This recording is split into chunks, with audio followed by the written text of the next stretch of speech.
Hey everybody, welcome back to Paulius Gaming. My name is Paulius, also known as Paul, and in this episode we are carrying on our trip to the motherfucking moon in the brilliant ship HMS This Bitch. So now we've got this bitch into orbit, let's get this bitch on its way to the moon.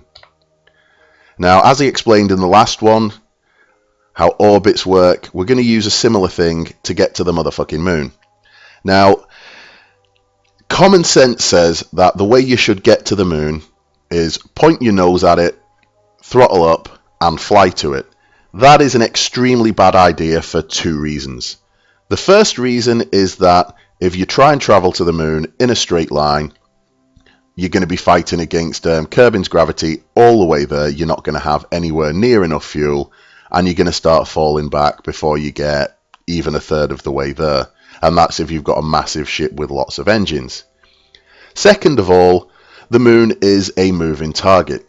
In this game, it travels anti-clockwise around Kerbin, so even if you had a ship with infinite fuel and could point your nose and just go, by the time you got here to where the moon is now, it'd be around here somewhere. So what you have to do is a transfer orbit, which is a very complicated way of explaining something that is very simple. As I explained in the last video how you affect orbits, what we're going to do is expand our orbit out. So basically, by the time we get out to here, as the time we get out to where the moon's orbit is, the moon is going to be there as well. Now, in this game, in the amount of travel time it takes to get there, the moon is going to have traveled around this ring, around its orbit, roughly 45 degrees. So draw a line here to here, that's roughly 90. We know that we're going to intercept it around here. And as I explained in the last video, you affect an orbit by making a maneuver on the opposite side. So because we're going to be going more or less straight up, we're going to have a maneuver node more or less straight down here. And again, this is the moon. It is actually quite easy to just do it live and eyeball it. But I'm based to explain the concept. I'm going to be using the maneuver node system. I think that's a little bit too far forward. I don't think we're going to get a decent encounter with that. Oh, no, there we go. That is okay. As you can see, what this is saying is we're going to follow that green line. At this point, we're going to encounter the moon. And that is when it's going to, our sphere of influence is going to change. We're going to be we're still going to be affected by, do you know what, screw it, not going to go into the physics. We're basically not going to be in orbit of Kerbin anymore. We're going to be in orbit of the moon. Or more precisely, we're going to be in orbit of the moon while also in orbit of Kerbin. Has everyone's eyes crossed yet? Now, as you can see down here with our stats, we need a 35-second burn. The node is coming up in 11 minutes, and what we need is 838.6 meters of extra speed.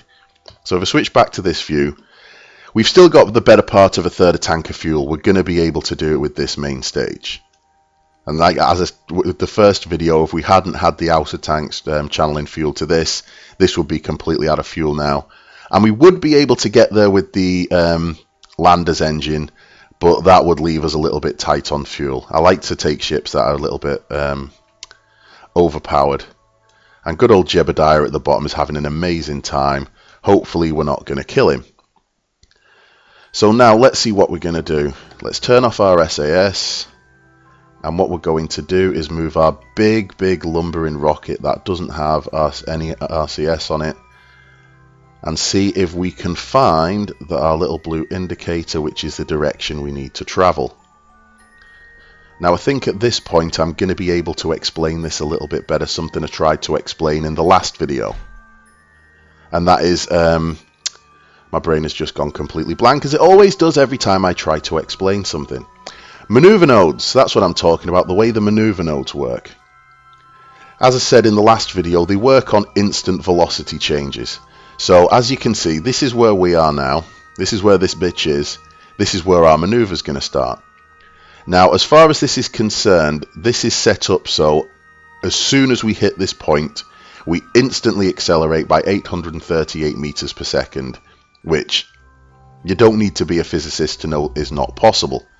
What we do know is with this engine, the burn is going to take 35 seconds.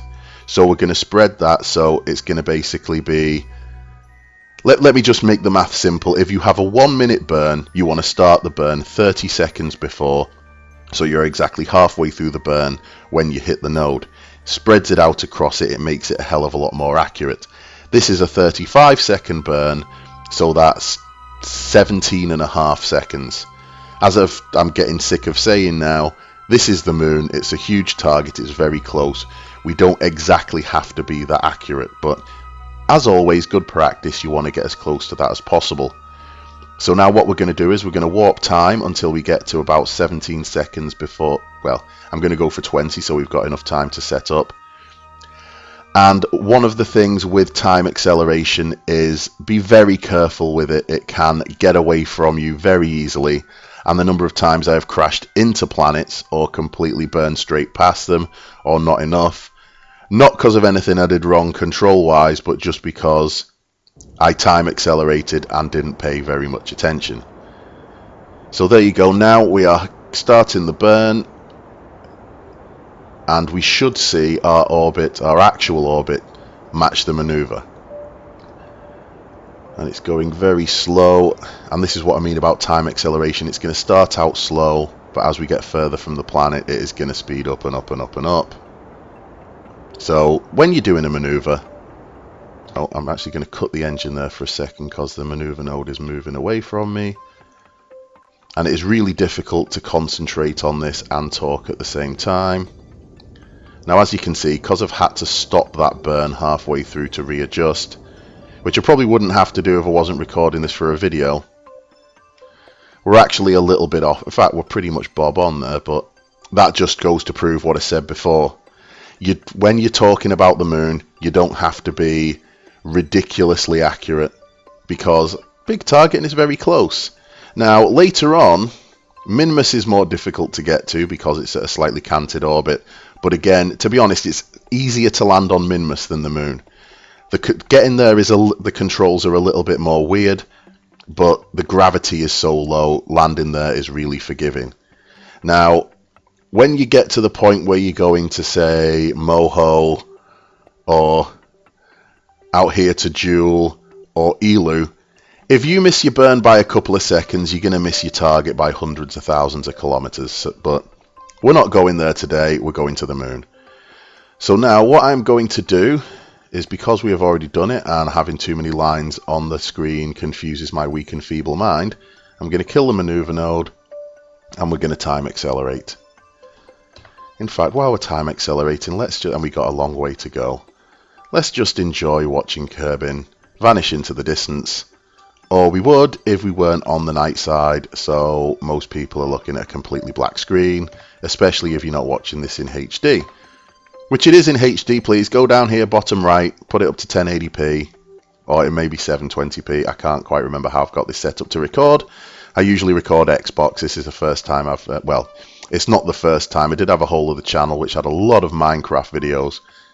But it's the first time I've recorded in this particular way with this particular machine. So hopefully it will be at least 720p. And now that we're getting to where we need to do something, I'm going to stop talking bollocks to show you what to do here. This yellow line is where we switch to the moon's influence over Kerbin's. And as you go in, you'll see now this is our orbit. Now I'm going to set a maneuver node so you can see what you're going. Usually I just eyeball this because it's very simple. As we know from around Kerbin, this is our periapse, this is our lowest point in an orbit which isn't even a proper orbit yet. What we want to do is circularize it. So if we want to make an orbit bigger, we speed up. If we want to make an orbit bigger. If we want to give an orbit more altitude, we speed up. If we want to give an orbit less altitude, we slow down. So what we're going to do is wait until we get the periapse of this, what is essentially a straight line orbit. We're going to turn retrograde, and we are going to boost in the opposite direction until we have a nice orbit. Now what we want to do is, as we're trying to land the motherfucker on, oh sorry, the ship is called This Bitch, not the motherfucker.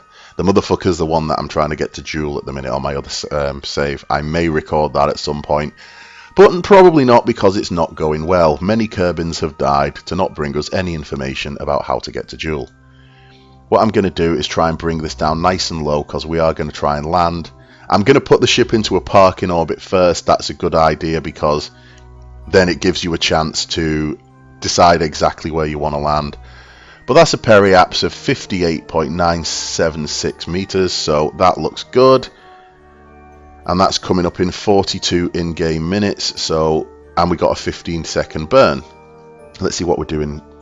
We've still got bags of fuel left in this for what we need to do. So, and it's only a 15-second burn, so that's 7 seconds before the node is when we want to actually start the burn. So let's move our big lumbering, not very maneuverable at all spacecraft. Line up the dots, turn on our SAS to hold it there. Turn SAS off, actually get it on the dot this time, turn it back on.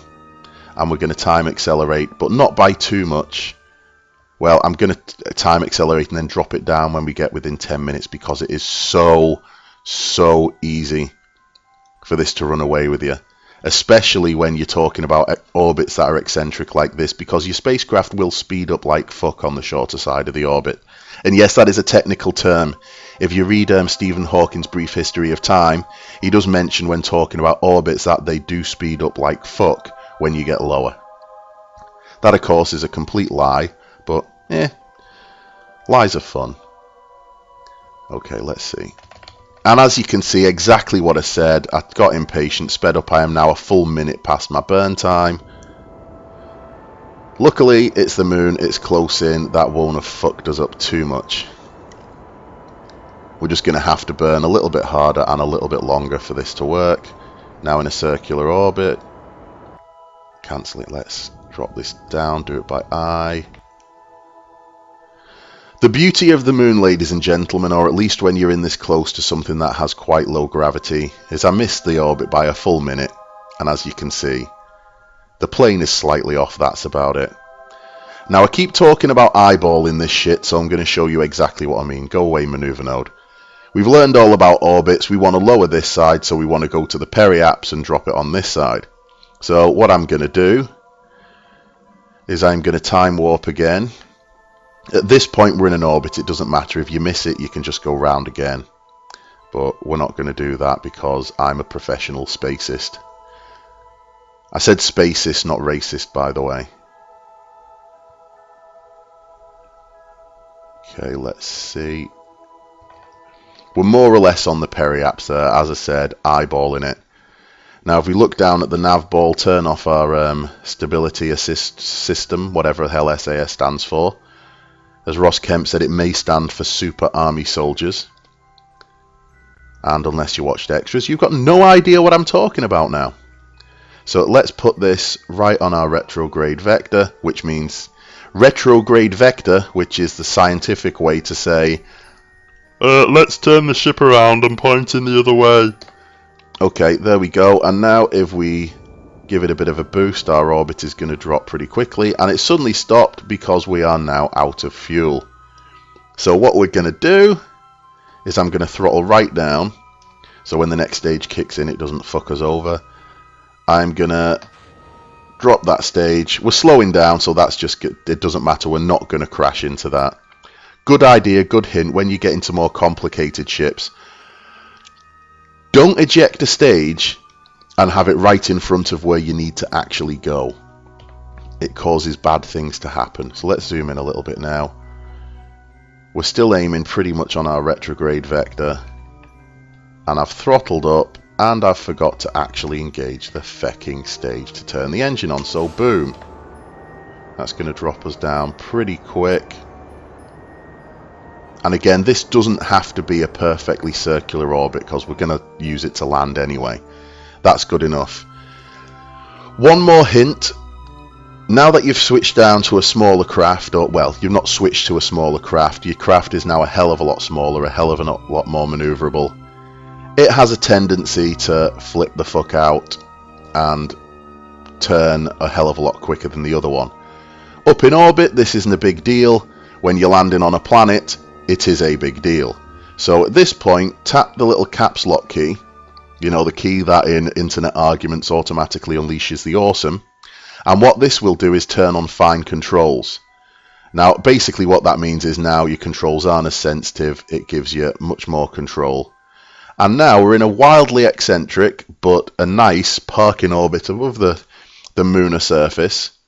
So I think this is a good place to leave, and in the next video we'll actually try and land this bitch, and also after having a little bit of a walk around on the surface, and let me turn on SAS because we're slowly rotating, is basically how to take off from the moon and return.